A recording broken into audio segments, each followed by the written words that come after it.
writing short stories for the longest time, and only recently I turned to flash fiction, and it's become something of an addiction.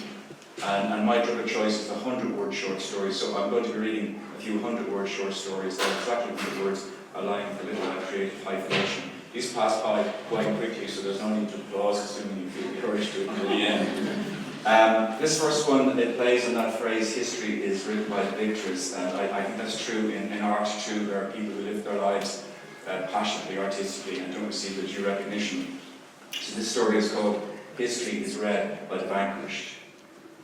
She self-published a novel called Her Own Misfortune, just to be known as the author of Her Own Misfortune.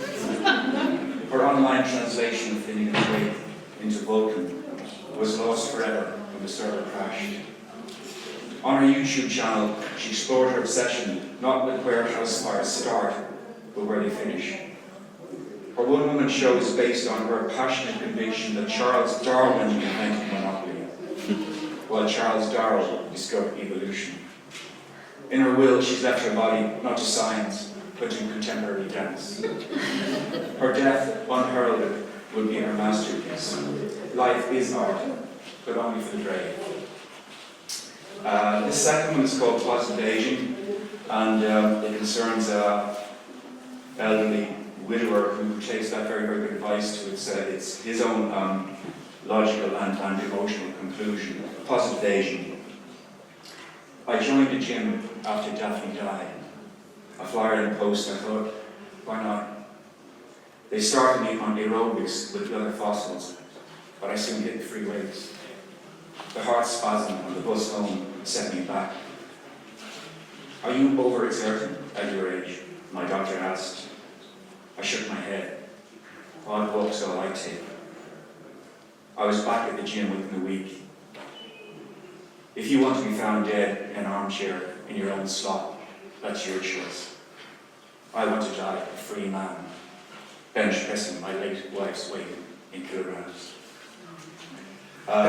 This next story is called, another story is called Homes and Gardens, and that's somebody takes a wrong turn and reaches a different future. It's called Homes and Gardens. All the new estates were identical in appearance.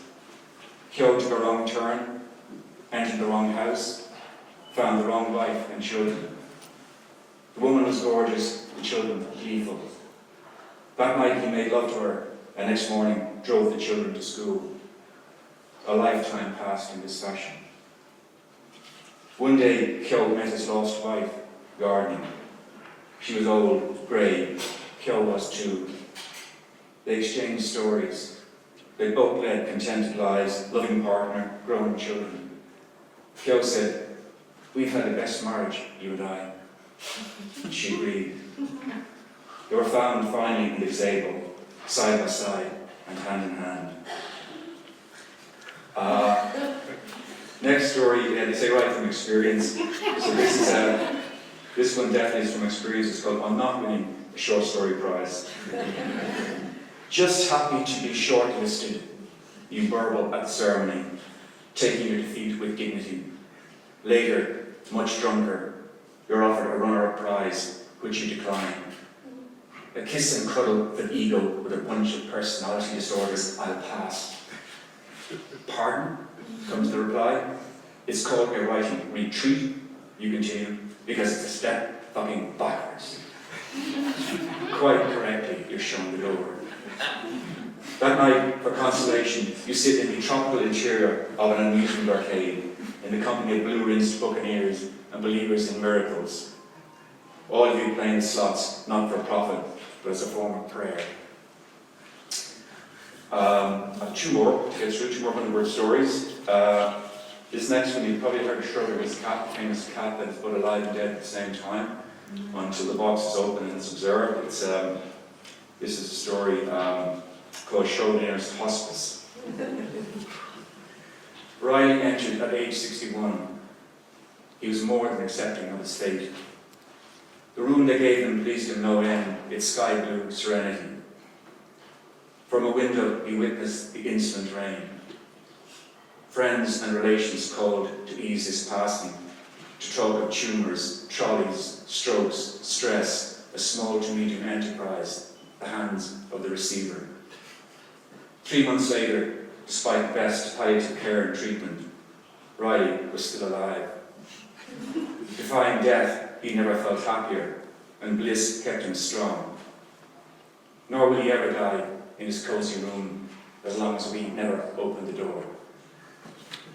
So I'm going to finish, and before I finish, thanks to Munster Literature Centre, to James, and to my fellow writers, and to yourselves for turning up. I'm going to finish with a 100-word story called Descartes at Naylor's Cove. Naylor's Cove is a hidden cove off Bray Head. It's not that hidden actually, because I found it. So it's about winter swimming, which I enjoy very much myself, and it's about the great philosopher Descartes, who said it famously, "Cogito ergo sum, I think, therefore I am." And I find that a great consolation, like kind of mantra in this day. We're kind of reduced to atoms and molecules when we kind of always feel, most of us anyway, that we are more than some of our parts. So this is kind of contemporary Descartes reaching that conclusion about his existence and ours in a slightly different way. So thank you for listening. So Descartes at Naylor's Cove. The ocean's where you left it last time. In the Leo blockhouse you undress, take a path over Jurassic scree, and slide serenely into the winter spume. Jabs of primordial cold await, jolts and bolts of frozen pain, until sea and skin agree in a eureka moment. You're in your element, honking, hollering, thrashing with feet, submerging to freeze the brain to the mind's amusement. Emerging, you loiter on the low water line, defying a wind chill from the days of Shackleton and Cream. It'll come to you then, the certain proof of your existence. I swam, therefore I am. Thank you.